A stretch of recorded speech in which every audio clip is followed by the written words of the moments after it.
Make some noise for Josh Jasu!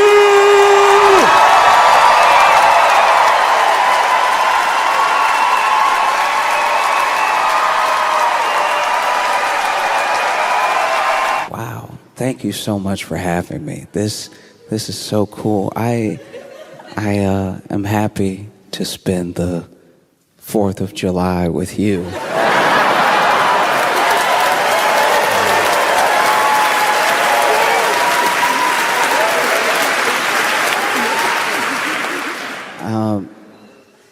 Maybe you're not aware of some of our customs on the 4th of July. One of them that sticks out is a hot dog eating contest. And I've been traveling the world, and a lot of people think that they know what a hot dog is. They even think that they have their own version of a hot dog. And as I've traveled the world, I can honestly say that no,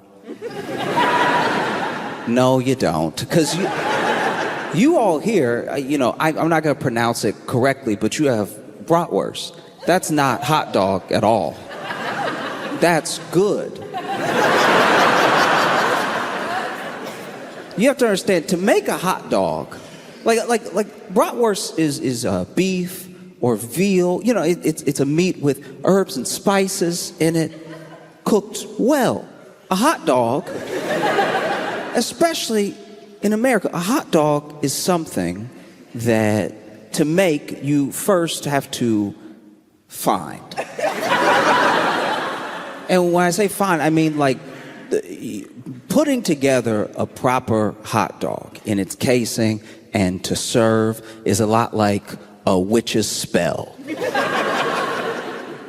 You have to find meat that's first on the floor. It's very important this meat is on the floor. If the meat is not on the floor, you might not be making a hot dog. You have to find this meat that's on the floor. You have to couple it all together. You have to push it through this machine. And bratwurst, once again, beef, veal, you can only hold together a proper hot dog with hate and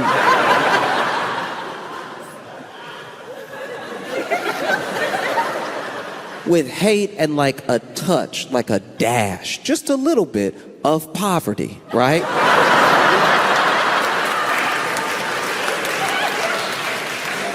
So you have some hate, you have, you can get a side of anger in there too. And then you put it together into a hot dog, you wrap it up nicely so it looks like it might be edible. Because I don't know if you've had a hot dog. In order to prepare a hot dog, it's not like preparing a bratwurst. You have to boil a hot dog.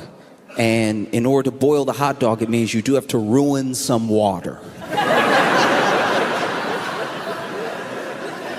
You put the hot dog in the water, you boil it up, that cooks the hot dog. Cooks is a strong word. What are you cooking? It's demon meat. But you boil the hot dog up, so then you pull it out, that's cooked. You then put it in a bun to cover up that you're eating a hot dog. The water you have to dispose of like toxic waste. A lot of people will pour this down the sink. Don't do that. Don't get that mixed in with the regular. When I was little, I had a friend who his mom had a flower garden, and he'd make hot dogs after school, and then he'd pour the water in the hot dog garden, and all of the flowers died. Because that is runoff poison water. But yeah, you boil a hot dog, and then you eat it, and when you eat it, you're supposed to close your eyes and pretend you're chewing something else. Because this is going to be nasty. You can try to dress it up with mustard, ketchup, with mayo relish, with whatever manner of things people do. Some people will act really, really holier than thou about how they prepare their hot dog, as if a hot dog is not a mystery of meat mushed together I say all that because on the 4th of July, there is a hot dog eating contest that takes place. And the winner this year, once again, is a man named Joey Chestnut. And this year, he ate 70 hot dogs in 10 minutes, which is the correct response. You know how I said that when you felt physically ill? That's how you're supposed to feel on the 4th of July after eating as many hot dogs as possible. I believe the record is 76 hot dogs. And I remember one time my buddy entered a hot dog eating contest, and he was super excited about it. And he had watched Kobayashi, he had watched Joey Chestnut, and he thought he could do it too. He was like, if they can do it, I can do it. Let's give it a try, right? And so he entered the hot dog eating contest, and it wasn't like the official Nathan's hot dog. It was just like a local one that was happening on 4th of July. And he entered the contest, sat down with the other contestants, and then over the course of 10 minutes, my friend ate 2.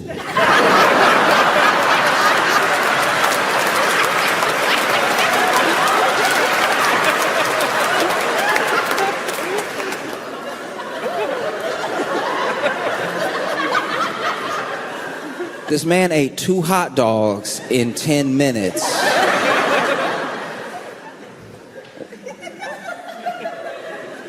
We were watching it like, when is he gonna kick into gear? Like, when is it?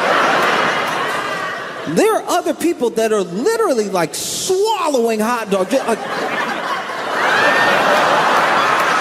as fast as possible. There was one dude that was this was incredible. He was screaming hot dogs down, right? He was like, oh!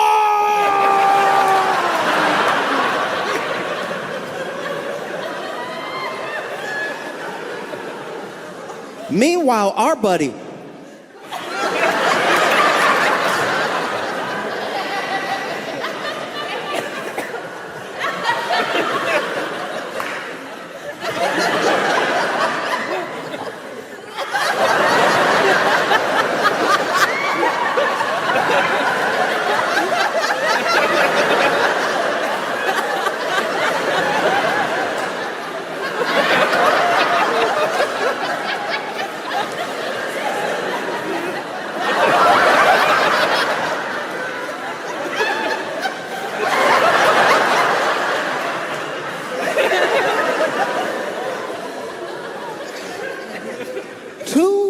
hot dogs in 10 minutes. We went from cheering to booing.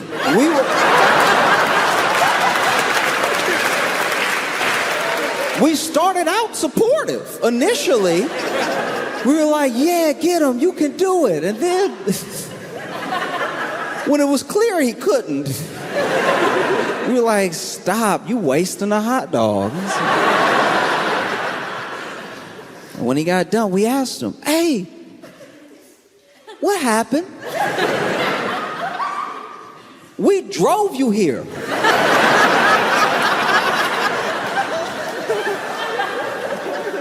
You the one wanted to go way out the way to enter this contest to waste everybody's time. 2 hot dogs in 10 minutes is not a contest, that's a meal. What's wrong with you? And he was like, I panicked.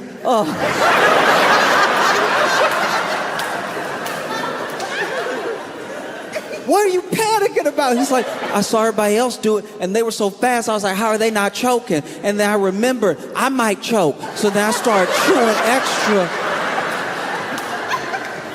I was scared to choke. I was like, if you had at least choked, then 2 hot dogs in 10 minutes would be more reasonable.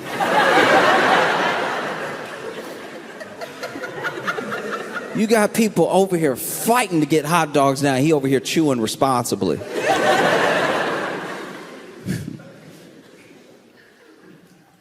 I do my best when I go anywhere to be as good of a guest as it can. It means a lot to me to have me over here and for me to be your guest for a little while.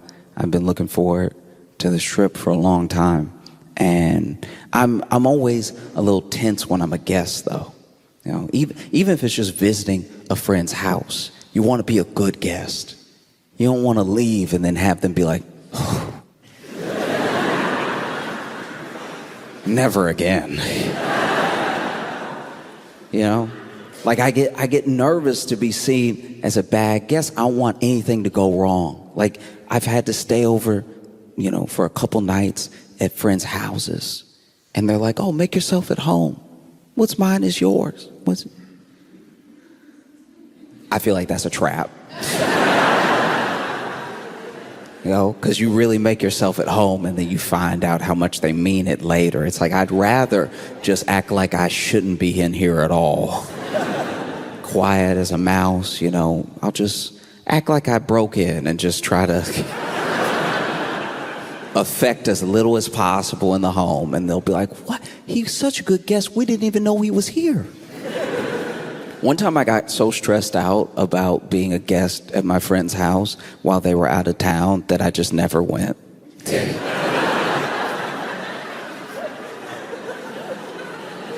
And they were like, Josh, our apartment looks amazing. Did you do all this cleaning before you left? I was like, yep, you know it. Wanted to leave it better than I found it, Because even being the guest at a party, that's like a short-term guest. When you're just there for the party, you're just there for, a few hours, maybe half the day if it goes long. And I'm terrified to be a bad guest there. I just don't want to be remembered in a bad light. And there was this one time where I went to a friend's party, and I'm not great at parties to begin with. I'm very much in the corner, or if I know one person at the party, that will be the person that I'm talking to the entire party. Like it will be a burden on them. Sometimes I see a friend that I know at a party and no one else, and I'm like, ooh, you about to have a bad time at this party.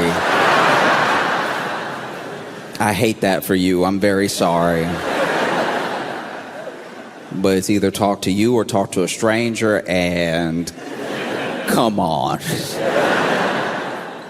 And so, I was at this party, and my friend who actually invited me to the party was late. We were supposed to meet up together, and I misunderstood the text message. I thought they were already in there. So I knock on the door, I meet the host, I tell him, oh, I'm friends with, and then he lets me in, which is a huge mistake. Because now I'm just sort of standing awkwardly while other people have a great time.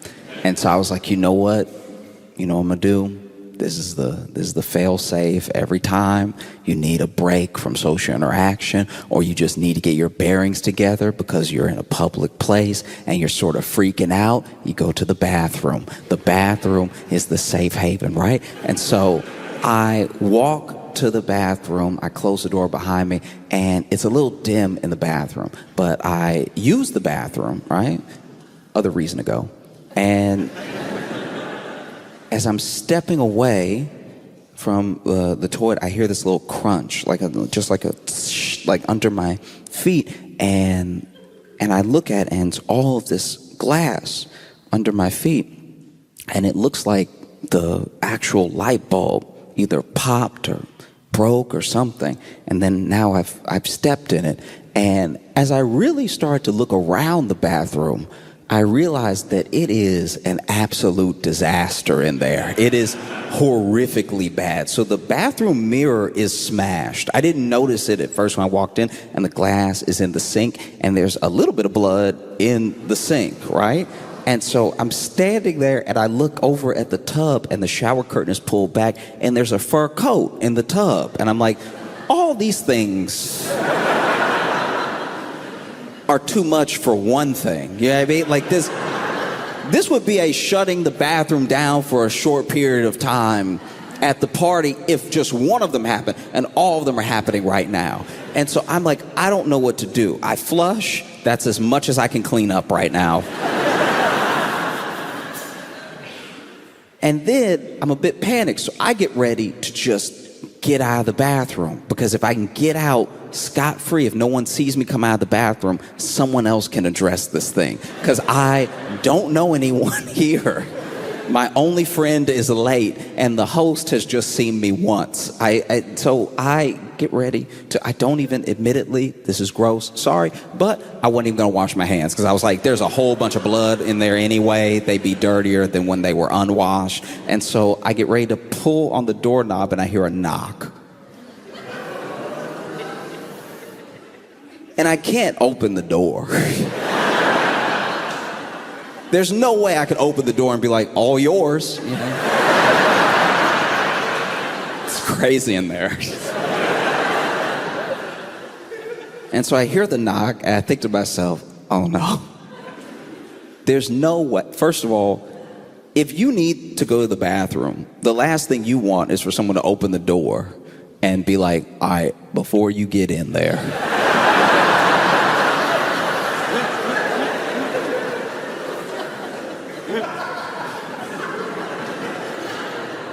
I just want you to know none of this is my fault, okay?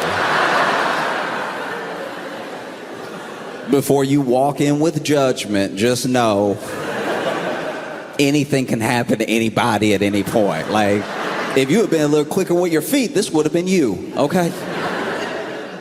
I don't know what to do as I'm just standing there. And I'm admittedly standing there for like way too long. Like,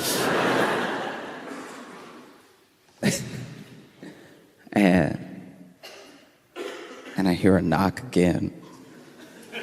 And I'm like, all right, I gotta do something. I gotta buy myself some time.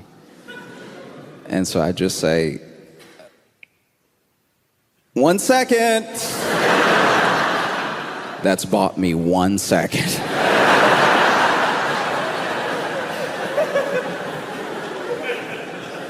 I have to use it wisely.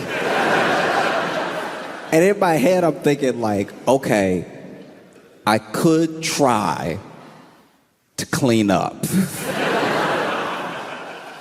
I'm over here in my head freaking out, because this is my worst nightmare. I'm gonna look like a terrible guest. I'm at a party where I don't know anybody, and I'm gonna look like I destroyed this bathroom. And so I'm Googling all types of stuff. I'm over here Googling, does glass flush? Like, does glass flush? How fast can you get blood out of the sink?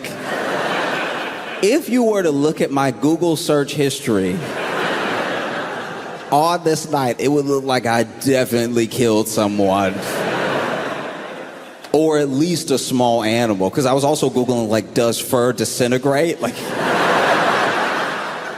and so, I just spent another minute and a half sweating and freaking out. And then I hear a knock, but this knock is like thicker. It's just like strong. It's clearly a different knock. It's clearly a different person. And that person is like, hey, come on, people waiting. I'm like, people?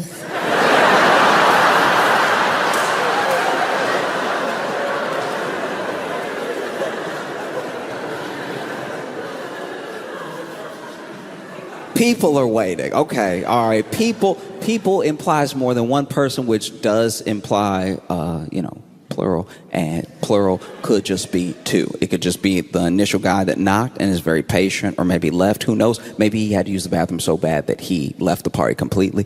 But this person is adamant. Hey, I got to get in there, right? And he said, people are waiting. And so in my head, I'm like, okay, 2 people are waiting. And then he yells out, you got a line out here. What's happening in there? And I looked down at my phone, and I had been in the bathroom for like 15 minutes. Like, I had let this go way too far. And so I froze. I didn't know what to do at all. It's like your absolute worst nightmare as a person that's like gets weird in like social interactions, to actually have this weird thing happen to you is like, I think maybe this is hell. I think maybe I've died. And so I'm pacing back and forth in the bathroom, which is only breaking more light bulb glass. And I finally look out of the little window, and I'm like, I'm gonna have to.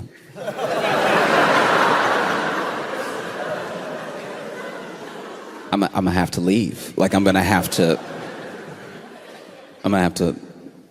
jump out of the window. And in my like panic, I forgot that we were on the first floor. So it wasn't like a big jump or anything, but I did have to climb out of a window that wasn't man-sized.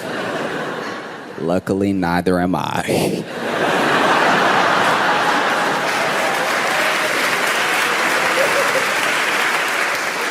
I was squeezing my hips at like an angle, like I put my hips like diagonal to the edges of the window to get as much space as possible, and I wiggled out. I fell out of the window, and I tried as much as I could to like pull the window back up from outside so that people wouldn't be like, oh, whoever it was went out the window. And then I was like, what do I do though? What if someone saw me go in, remembers me perfectly even though they don't know me, and could point me out, you know, because I wear the same thing every day.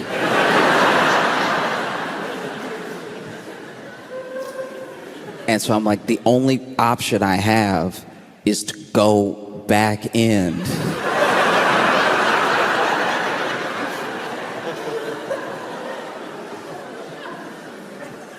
Is to go back in and join the line for the bathroom.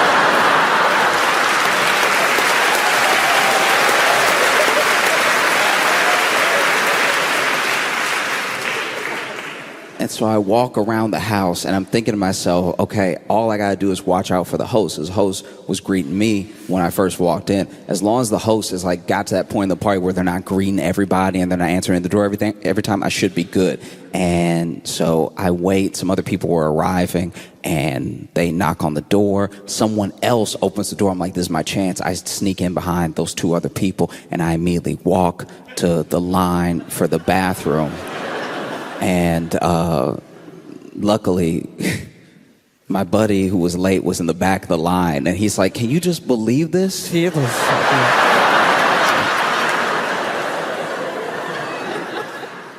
No, I do my best to be like a good house guest, you know, and especially when I travel, because when I travel, I have to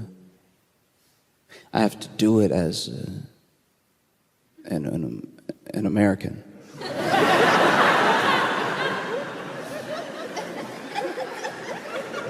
I have to travel as an American now. You know? And it's like... I'm traveling more than I ever have in my life, experiencing new places for the first time. But one thing that I will say is, okay, there used to be a time where you would travel when you were from the U.S. You would go to other places and you would say that you were from the U.S. and people, there was a shine to it.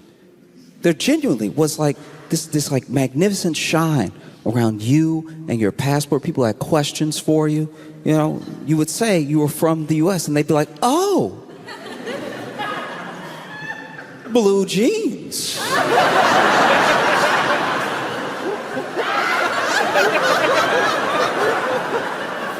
Wow. And then over time, the shine started to wear off a little bit, you know, like the way that we were perceived on the world stage started to change, and you would tell people that you were from the U.S. and they'd be like, oh yes,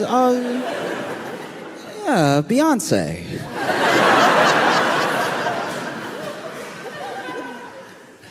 And now,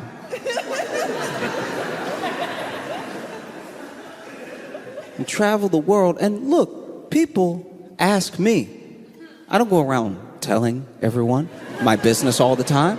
People ask me, "Hell, where are you from?" And I go, "Oh, it's..."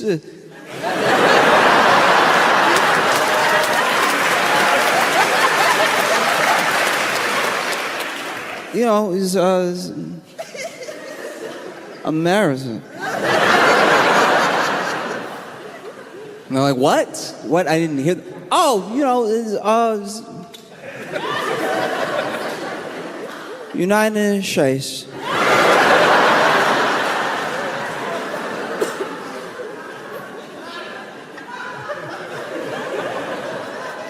What? I'm American. I'm from the U.S. From America. And I've traveled these past 2 weeks to Paris, Dublin, Brussels, Antwerp, now here. And there is a similarity. This happened more in Brussels and Antwerp than anywhere else, but it has also happened here where people will ask me where I'm visiting from, and then I will tell them. And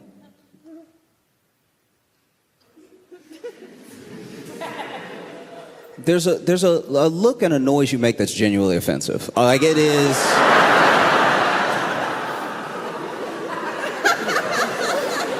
Once again, you asked me. I didn't say anything. I walk into the shop. Y'all are the ones, asking questions and stuff. And I say that I'm from the U.S. I'm visiting from America. And then you go, oh.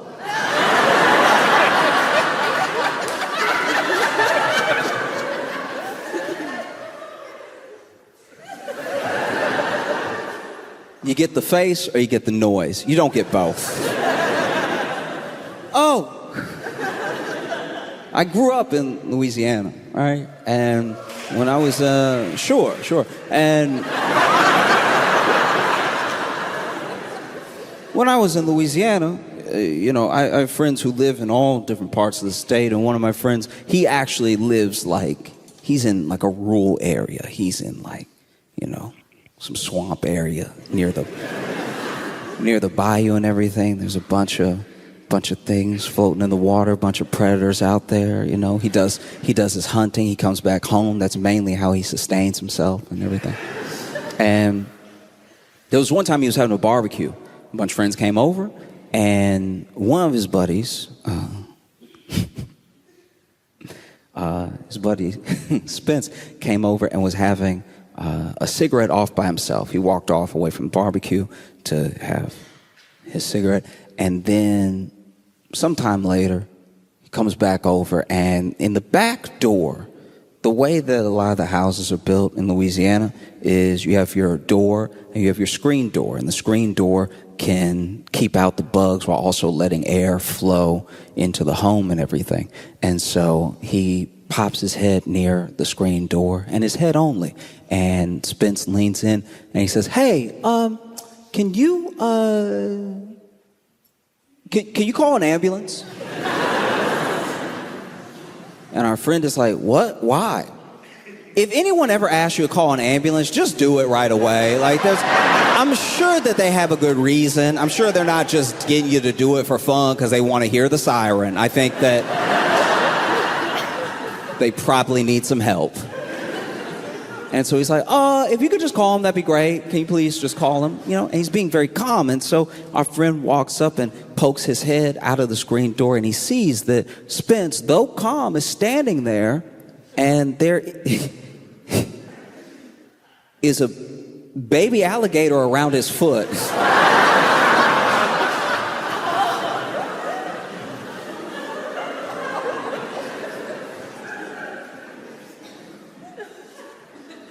And that's the way you look at me when I tell you that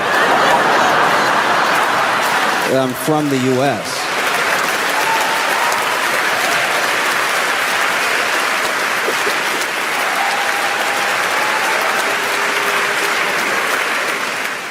Now, coming here at a time where tourism in the U.S. is way down.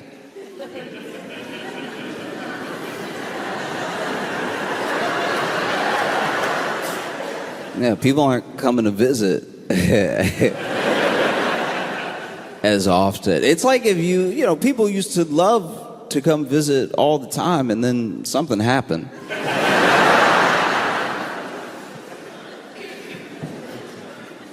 It'd be like if you went over to your friend's house all the time growing up, and then one day you stopped going, and your friend was like, why?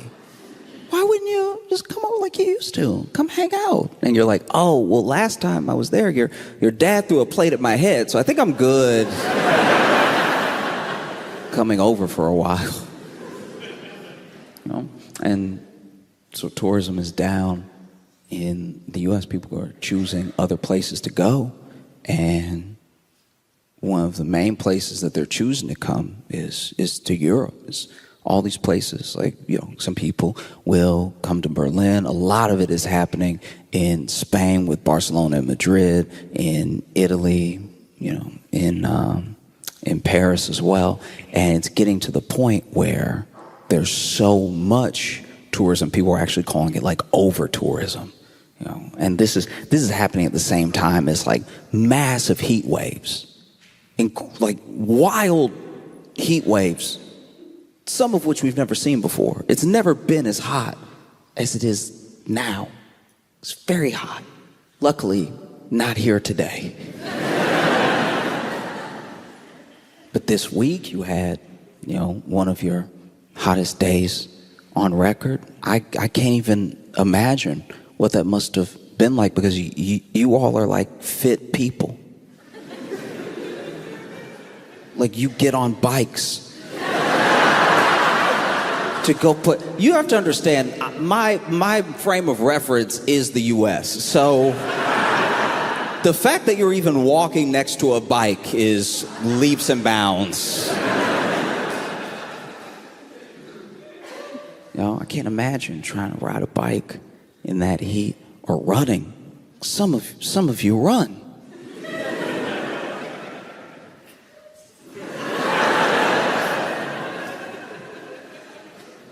And so that's wild that this level of like over tourism is happening at the same time as this heat wave. And there are people in Paris, there are people in Spain and Italy that have had enough. They're losing it over this. You know, they're protesting the tourists. They're over here being like, stop it. Stop coming here right now. Talk amongst yourselves and spread it out throughout the year or something. But this is too much. You know, you have places like, I could be wrong about these numbers, but I think in Barcelona you have like 1.6 million people living there, but like 26 million people visit throughout the year. That's wild. I understand that if you live in Barcelona and you're trying to ride your bike, eventually you're like, get out of the way!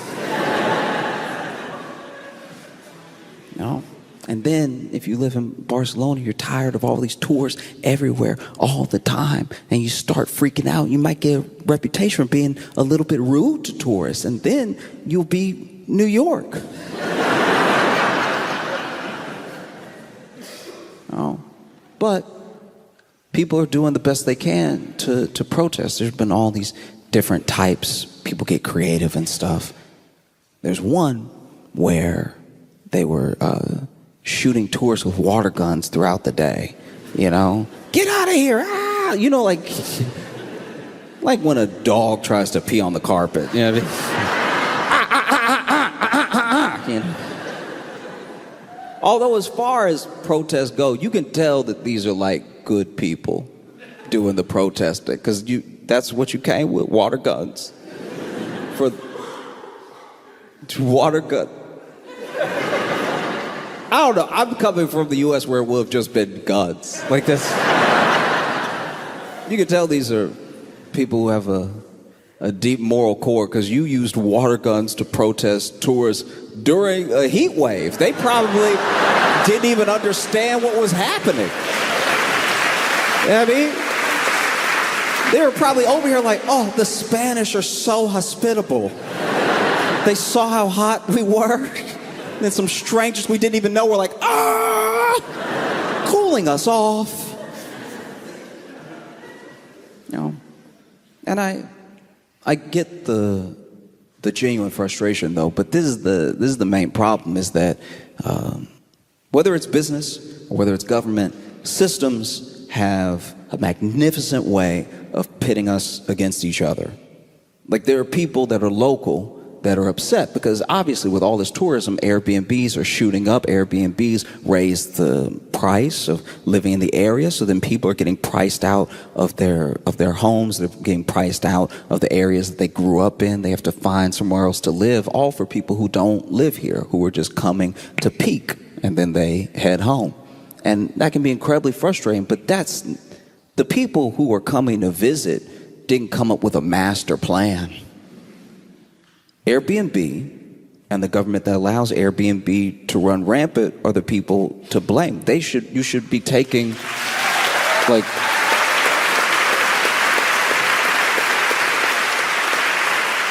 if you're gonna take anger out on anybody, it should be the local government and the Airbnb that allows it to run rampant. You should be using the water guns on the computers at this. You know, because I think that's the main way that systems get to stay intact. They see this. Airbnb sees it, and local government sees it, and they're like, well, we get to rake in money while the people that live here blame somebody else. Why would we ever change our practices?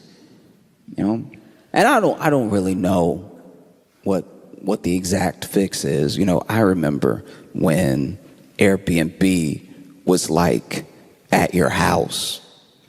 There was a time early in Airbnb's history where you were just renting a room in someone's house, and so they lived there, and then they collected the money from you staying with them like a little mini hotel.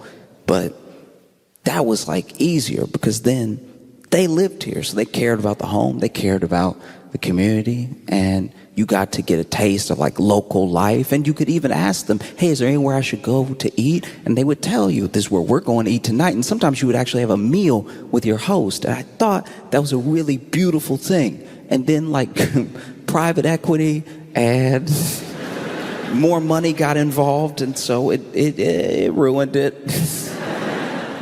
Because now an Airbnb is also like sometimes worse than a hotel, because they'll let the person who owns the Airbnb set the rules. So now you have someone setting these insane rules for the Airbnb. Like, you can't just check out. You can't just take your trash, put outside, and leave. There are all these rules. Like, you have to make sure to wash the cabinets, wash all the dishes and everything, wipe everything down, you know, give our dog a bath.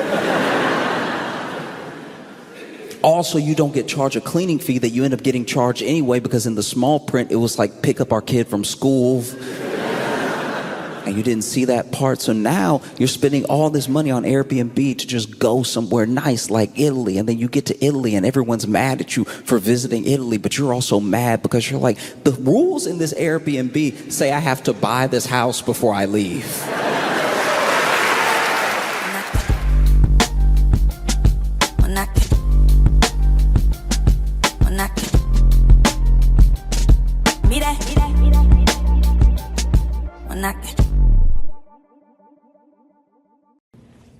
I get hyped for the 4th of July ahead of time, really far out, you know? Get great barbecue, you know? It's the country's birthday and everything, you know? It's the only time as a guy you can look up at the sky and be like, ooh, sparkly, yes. You still have to hide it behind machismo, like, yeah, it's sparkly, but it's blowing up, all right? Anybody can get it, shots fired, okay? You know, 4th of July is just a straight pride parade.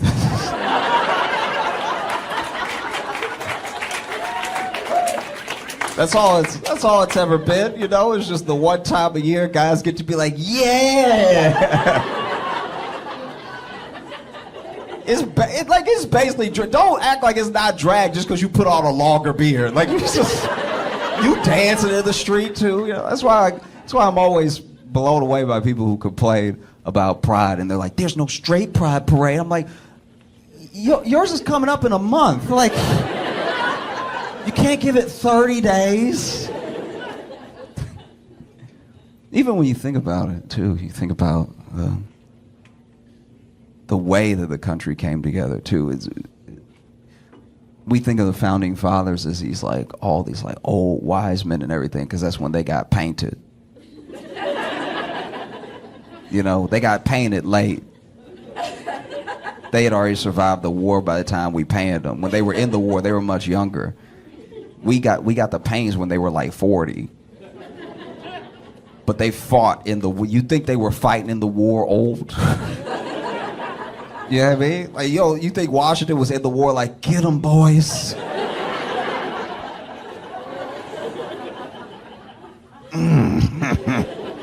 No, y'all shoot. Oh. No, these were young men.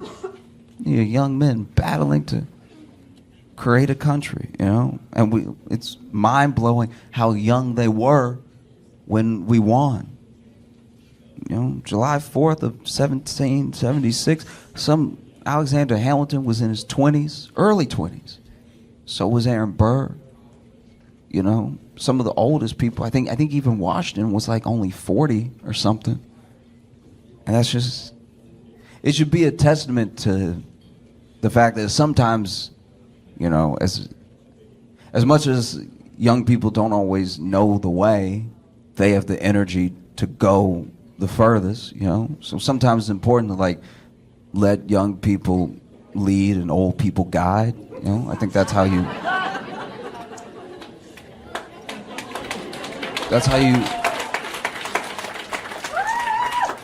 you know, because there's someone that has all the passion, all the fire in their heart to do something, to like try to build a better world, and then there's someone behind them that doesn't have as much of the fire anymore, but is like, don't trip over that rock. Just go a little bit more left and you'll be fine. Don't do what I did. That's how I messed up my knee, though.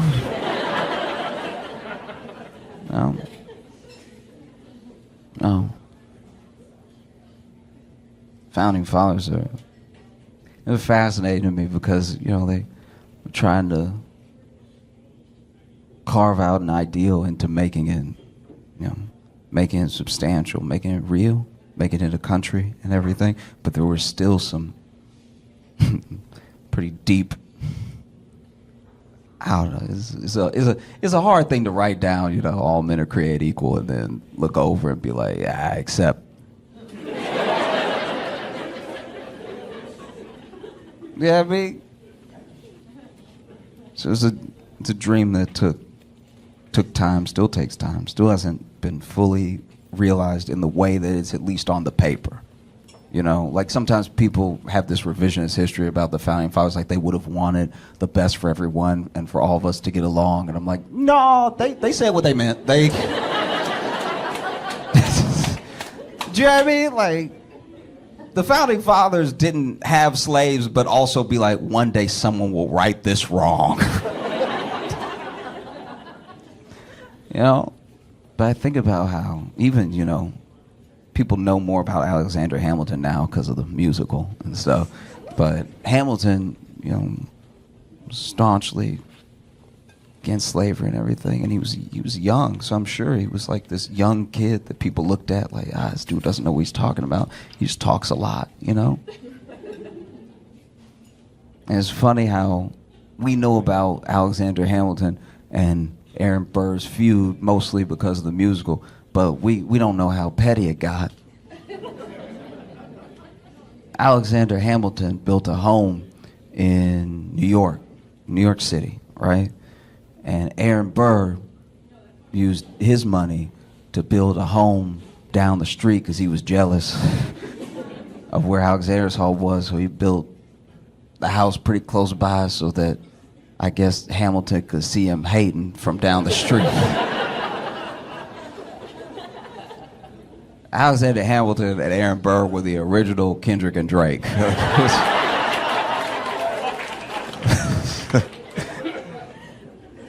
Amazing. I also get excited for the summer. I get excited for July because it usually means, at least for some years, that Will Smith has a new movie out. And it's happened. Bad Boys is out. It's crushing the box office, you know.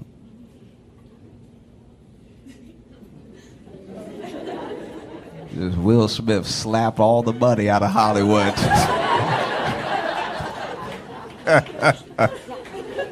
Man, I want them to make as many Bad Boys movies as possible. I want to see these men old.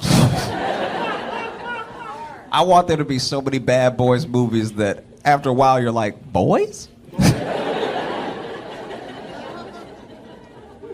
I want them to make so many they gotta change it to Bad Unks, you know?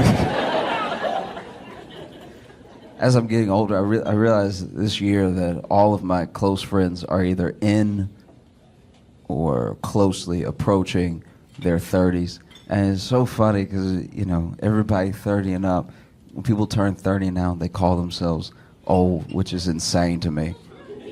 That's so, like, medicine is getting good enough where you can kind of expect to live to 90, but you're old at 30. Why would you be old most of the time? That doesn't make any sense at all. You don't bring home bread and then the next day go, it's pretty old. No. But I get how people feel that way. I really do. Because what's happening is we know deep down, right? We have this obsession with youth. And we, you know, everyone's trying to look young, be young, stay young, feel young, all this stuff like that. And it's mainly because, and I've said this before, it's mainly because we know how we treat older people. So we're more scared of that than we are getting old. What's wrong with getting older? You know more stuff.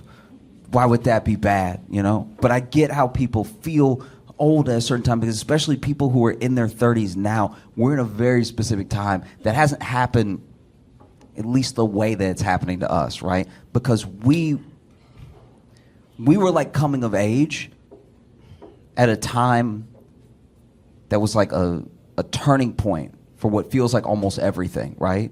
Business gets done differently now. Tech is different. Every aspect of life is different. And we remember right before and as it turned and now. You know what I mean?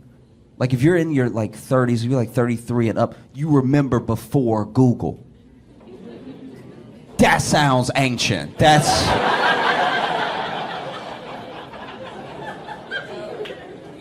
Just to say before Google sounds like another century, because it was. I work with people that are younger than me. I was explaining to someone, and I hate when I have to explain a thing that makes me sound older than I am, because they're a little younger. So then I had to explain before Google to them. And I sounded crazy. I sounded crazy to me, but I was there, so I know I'm not wrong. I sounded insane. I was like, no, because before Google, you had to just know.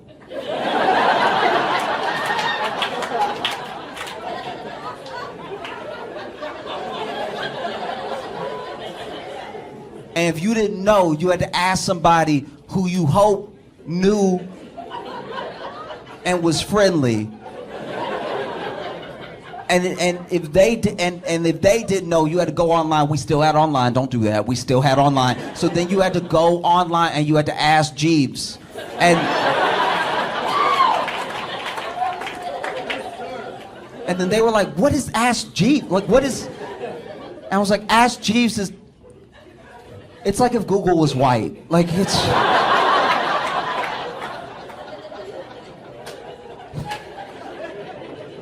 And so you had to ask Jeeves, and if Jeeves didn't know, then you had to go to the library, and you had to ask a librarian. And if the librarian didn't know, they would give you a number with dots.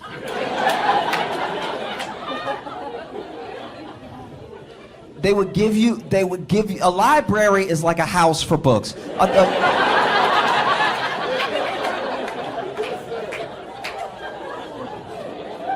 They would give you a number with dots, and then you would go trace the dots and the number to a book, and then you would read the book to see if the answer to your question was in there. And if it wasn't, you would just know a bunch of different stuff.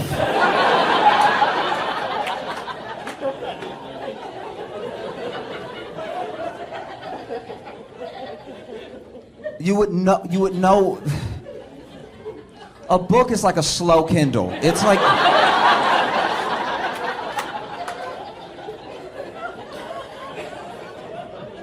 like you scroll with your finger, but it turns something, like there's something to turn with your finger. It's not, there's no screen. And then, if your question, what you've been looking for 6 months, yes, it takes a long time.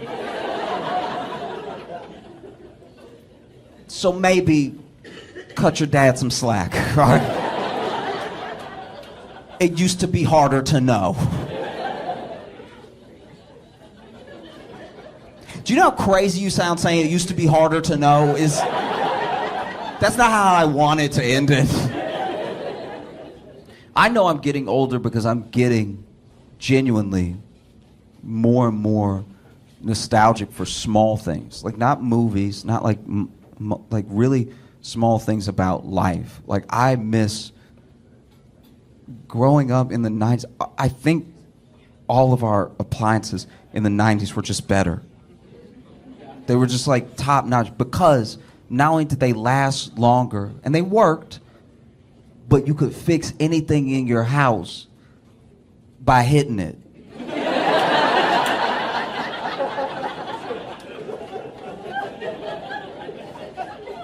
Violence solves so much in the home.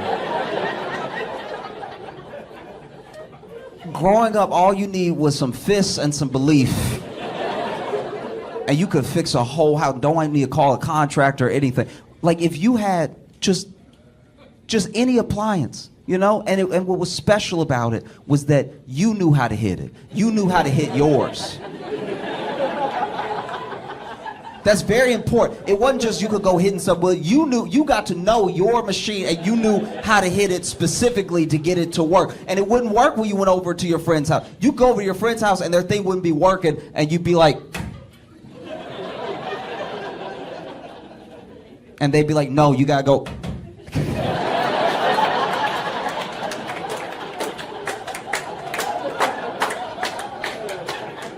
And you're like, wow, I didn't know that. I don't have that model. That's good to know. So when I upgrade, it's 2. Okay, that's good to know. And it's 2 towards the front. All right, that's good to know. It was a beautiful time. I just felt like things really worked. You know? Like a 90s washing machine. A 90s washing machine would, you could hear it all through if you were lucky enough to have a washing machine in your home, if you had a laundry room in your home, you could hear, no matter where you were in the house, because the washing machine would be whooping your clothes.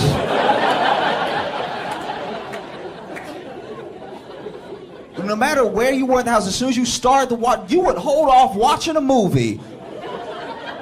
Because you're like, we can't watch a movie and do the laundry. That's not, it's gonna mess up the experience, all right? It would be whooping the state. You could hear your clothes getting beat.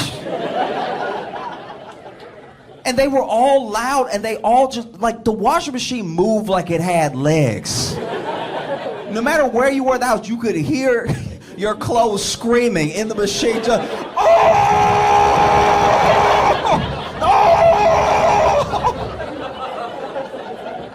And you would go, whether it was your house or somebody else's house, you could go to somebody's house, you could tell how strong their washing machine was by how messed up the paint was on the wall, on that edge that was next to the machine. It would be beating your clothes, beating the stains out, horrific stuff, right? To the point where you could, even when you stained the shirt, you could tell, even back in the 90s, your shirts would be like, don't do that to me, bro. No, come on. Hey, no, we good? I'll push it out. I'll push the stain out. Don't send me in there with them. No, be amazing. And then if there was a little malfunction, if the door wouldn't lock and lips started coming up and everything, you know, suds started spitting out everything, just took a little like, bam. And then all of a sudden it was like, oh. It was beautiful, you know? These new washing machines. I know I already sound like an old man, but like this. I was at an Airbnb. They had a washing machine in the Airbnb, which at first I was very excited about. I was like, oh, it's amazing. You never get this, right? And the washing machine was state of the art, and it was like a Tesla washing machine. It was It had so many buttons. It had a keyboard's worth of buttons. It had more buttons than I cared to read. Like it was, I just wanted to hit clean. Like it had a handkerchief setting. It's sad. And then you put got a stain on the shirt, put the clothes in, and then, you hit whatever, turn. There was a lot to do. And then you hit and it starts and you can tell something is happening because it's spinning and you can see through it now. It has the little door where you can look in and it's spinning so fast that the clothes are gone. Like it's... I was looking and I was like, I can't tell if it's spinning or if it left. This is crazy, but it was silent and I didn't like that. I didn't like that it was quiet the entire time, right? Just... But nothing. You couldn't hear anything, right? I didn't even know when the clothes were done. That would have never happened in the 90s. You always knew when your clothes were done because your washing machine would finish beating your clothes. And you would hear,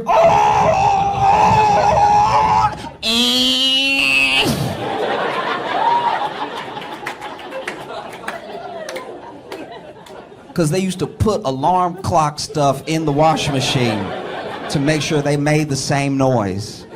This thing finished, I had no idea. It finished and it was like, hey.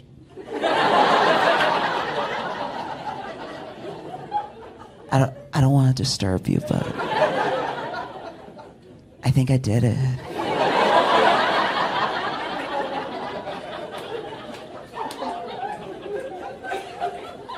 And then I pulled the shirt out of the washing machine. The stain was so intact. The stain was sitting there comfortably. The stain was looking at me like it had its legs crossed. Like, looking at me like, your move. Even TVs. I remember we got like a big screen TV and it was a huge deal, but the TV was like, if I remember correctly, it was kind of like a hand-me-down because we got the TV because it wasn't really working as much anymore. So the people that were throwing out the TV were like, we're going to get a new TV. And we were like, we don't have a TV, so let's take yours, right? And it was huge. It took up like most of remember the big 90s, tall, wide. Remember when TVs had ass?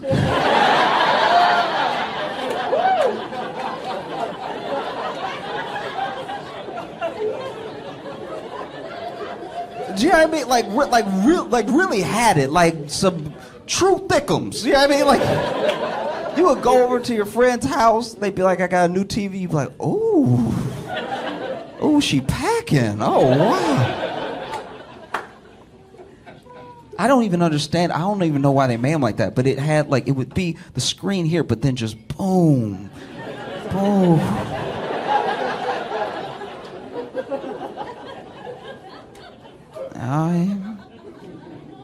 And that was great because even though the TV didn't always work, you knew how to work it, right? Because it would do that thing where all those TVs back then, when they didn't work, they would just get wavy. You know what I mean? Remember that? It would be like, I'd put on the news and it would just be like red, blue, green, red, magenta, yellow. And you turn on the news and be like, at 8 o'clock.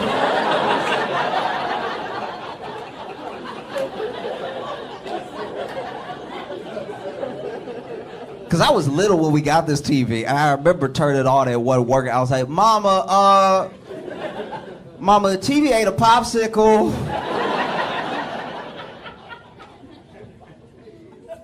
And my dad would usually be the one to hit the TV because he knew how to do it, right? But my dad hit the TV a lot. My dad hit the TV so much, sometimes I was wondering if it was really about the TV. You know what I mean? Sometimes my dad would hit TV, I'm like, no, it was working. That's how But my dad hit the TV so much that I think the TV genuinely learned to recognize, hey!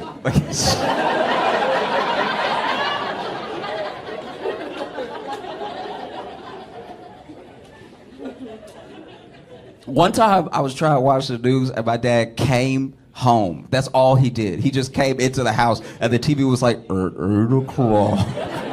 As soon as he closed the door, it was like 2 people were murdered.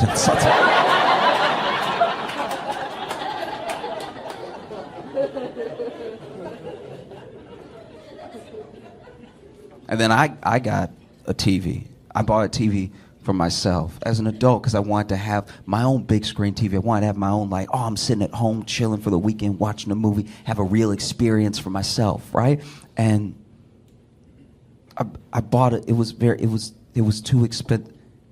I took out a car note on this TV. This several payment TV, and we bring it home. I'm excited initially. I'm super excited because, they bring it home and they install it, they mount it on the wall and everything. Smart TV, brilliant TV. Good grades TV, right? But I'm trying to watch this TV and I want to be, I'm not like a dumb person, but like I cannot figure out how to get the subtitles off this TV. And it's like, I can't stress how much this is not my fault, all right? I'm not like a dumb, like I know I'm up here doing the jokes that we're all having a good, but I'm not a dumb guy. Like this is crazy, all right? And I want to be clear, I know that it's not the HBO subtitles at all, because then I go to the settings at HBO and HBO is like, it's not us. We're not the one to do it. But I'm trying to watch Dune 2, right? Trying to watch Dune 2 on this big screen TV. I turn on HBO, I'm watching, and it gets to that part where like Timothy Chalamet doing that like Fremen language. So he's like, da da da, you know what I mean? Like whatever they say. And so then in the movie, they have subtitles for that part because nobody knows what they say, right? So then the movie, those subtitles come up. But then on top of those subtitles are these like nasty gray italic subtitles coming up, and I'm like, who is typing? That's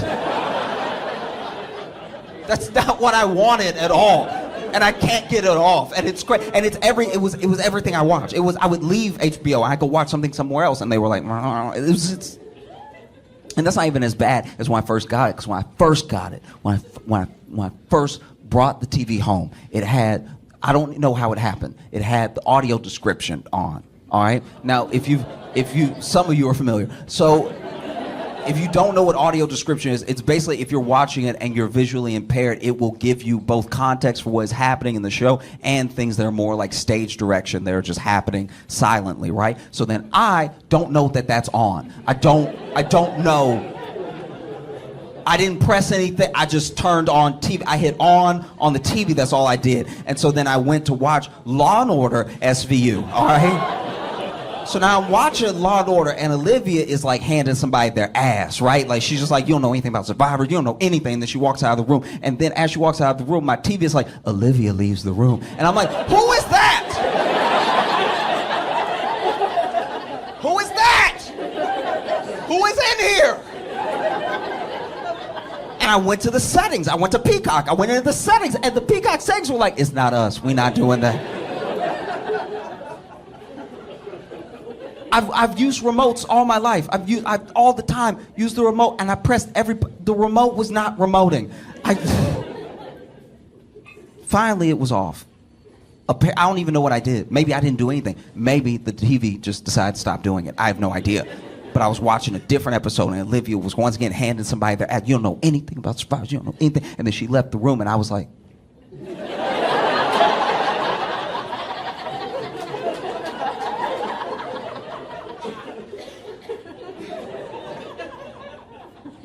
because what can you do with this TV? What can I do when I can't get the subtitles on? You can't hit it. You can't hit it. I took out a mortgage on this TV. You cannot hit it. You used to be able, when the old TV, when I was little, I would play Sega Genesis connected to the back of the TV, right? And then sometimes Sega would be glitching up, which, translated for kids means the game was cheating, right? So then the game would be cheating, and so then I would get mad, and I would stand up, like 10 years old, I'd stand up, and I'd punch the TV in its face. I'd punch the TV as hard as I could in what I thought was the nose, right? Like I would just, and I don't know what the TV was made of, but I would punch the TV and I would pull back the most mangled hand. Cause I don't know what it was made of, but it wasn't glass. There's no way it was glass. It had to be like clear steel or something. Cause the hand that I was pulling back, all my fingers had switched up and stuff. My thumb was in the middle.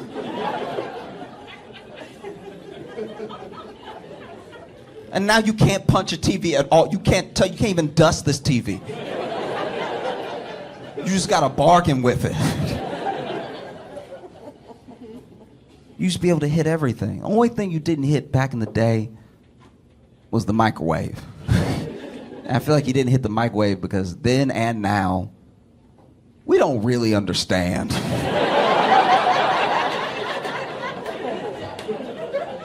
how the microwave works. Yeah, I mean, that's still, that, I can always describe a microwave. If someone had never met a microwave before and they were trying to ask me what a microwave was, I'd be like, it is hot magic.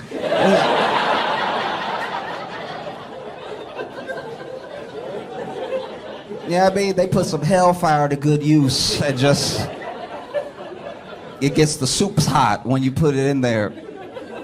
My grandma, when I was little, she had what I imagined was the second microwave ever made. Like, it was one of the oldest microwaves I've ever seen, and it didn't make any sense. We would try to get rid of it all the time because it was so old that the door handle for the microwave looked like a door. Like, it just...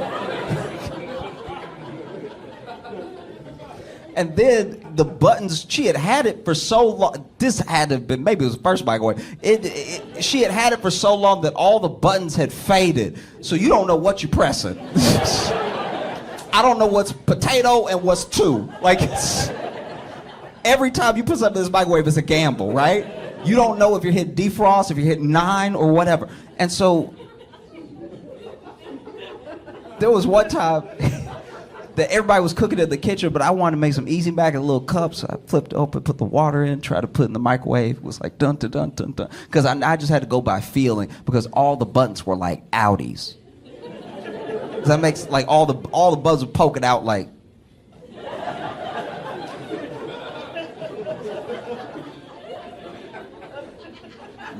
Go ahead, press me. Go ahead. Press me. I don't know what's gonna happen either. Press me. Let's do it. Do it. Do it. I remember I pressed the buttons and put the easy mac, but there's so many people in the kitchen. I'm getting pressed up against the microwave, and I didn't hit it. I just was pressed up against it, and my whole face started to get hot. And I was like, y'all, this is leaking. I don't know. It is leaking magic in the kitchen. We need to evacuate.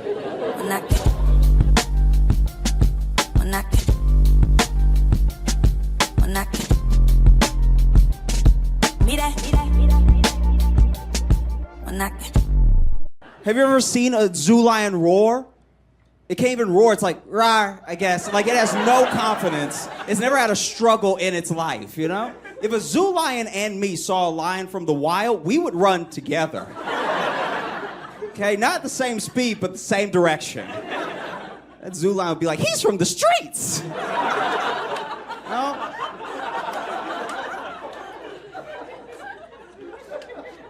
That's why I don't care. You know? That's why I don't care when people die at the zoo.